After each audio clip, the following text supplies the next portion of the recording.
Final and last part. Chapter 7.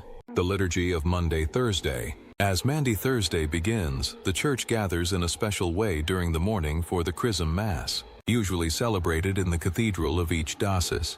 The faithful come together with their bishop and priests, forming a visible sign of unity. This celebration is not only ceremonial but deeply spiritual, reminding the Church of its shared mission and the grace that flows through its sacramental life. During this sacred Mass, the bishop blesses the holy oils that will be used throughout the year. The oil of the sick brings comfort and healing. The oil of camels prepares hearts for baptism, and the sacred chrism is consecrated for the most solemn sacraments. These oils, simple yet profound, become instruments through which God continues to touch and transform the lives of His people. In the presence of the bishop, priests renew the promises they made at their ordination. It is a moment filled with quiet humility and gratitude as they reaffirm their commitment to serve God and His people. This renewal is not merely formal, but deeply personal, inviting each priest to return to the love that first called him and to continue his mission with renewed faithfulness and trust. As evening falls, the focus of the Church shifts to the Mass of the Lord's Supper, the heart of Maundy Thursday. This liturgy brings the faithful back to the upper room, where Jesus shared his final meal with his disciples. The atmosphere is solemn, yet filled with a quiet reverence as the Church enters into the mystery of that sacred night once again. Within this Mass, the washing of the feet is often reenacted, echoing the gesture of Jesus himself. Selected members of the community have their feet washed not as a performance, but as a living sign of humble service.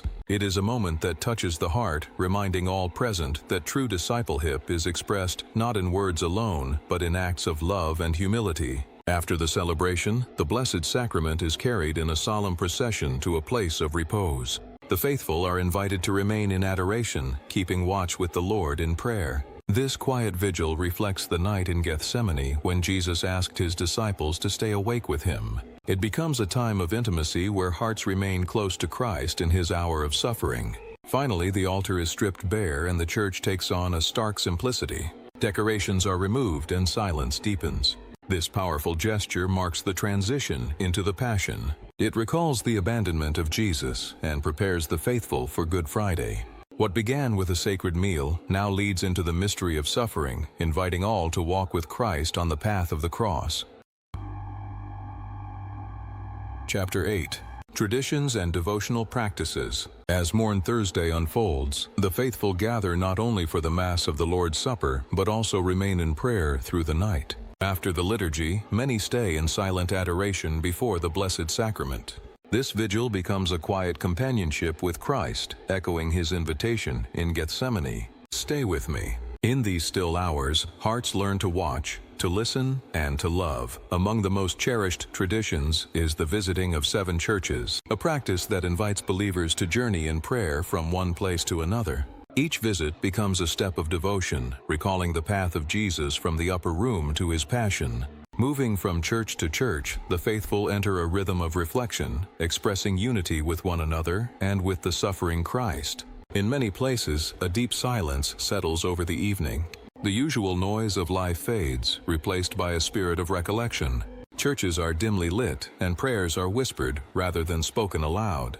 This silence is not empty, but filled with meaning. It invites the faithful to meditate on the suffering that is about to unfold, preparing their hearts to enter the mystery of the cross. Acts of charity also become a living expression of this sacred day. In some countries, it is customary to offer food, clothing, or arms to the poor, echoing Christ's command to love and serve. These gestures are not merely symbolic, but concrete acts of compassion.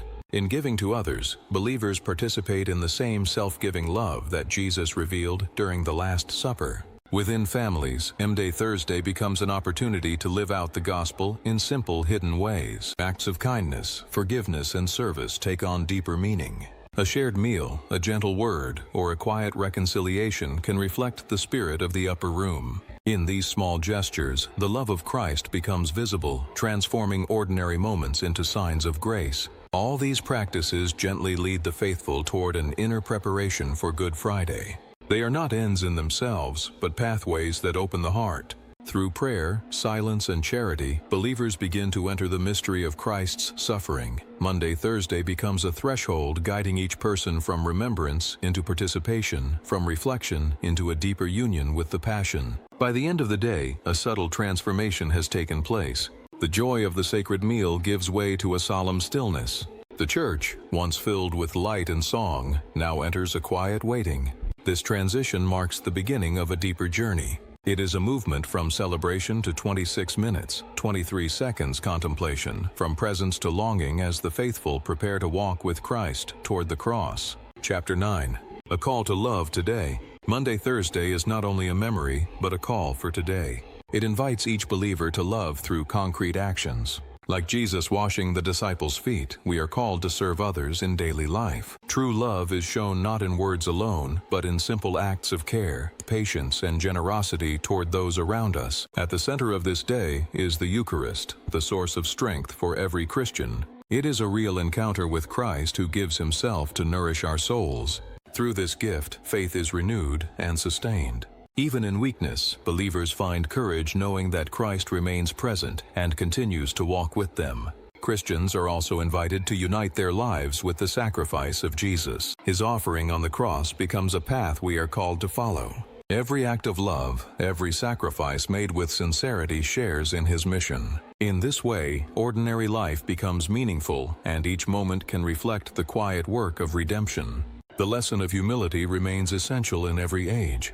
In a world that seeks power and recognition, Jesus shows a different way. True greatness is found in serving others. Humility allows us to love without seeking reward. It teaches us to place others first and to live with a heart that reflects the gentle strength of Christ. The weakness of the disciples reminds us of our own fragility. Like them, we may fail, doubt, or turn away in moments of fear. Their story mirrors our own struggles. Yet their weakness did not end their journey. Instead, it became a place where grace could act, showing that God works even through our limitations. Above all, Maundy Thursday reveals the mercy of Christ. He knew the failures of his disciples, yet he continued to love them. This same mercy is offered to us today. No sin is too great for his forgiveness. His love always opens a new path, inviting us to return, to trust again, and to begin anew with hope. As the day ends, it leaves a simple invitation to love as Christ has loved. This love is patient, humble, and faithful. It is not always easy, but it brings true life. By living this command, we carry the spirit of Maundy Thursday into the world, becoming signs of a love that gives itself completely.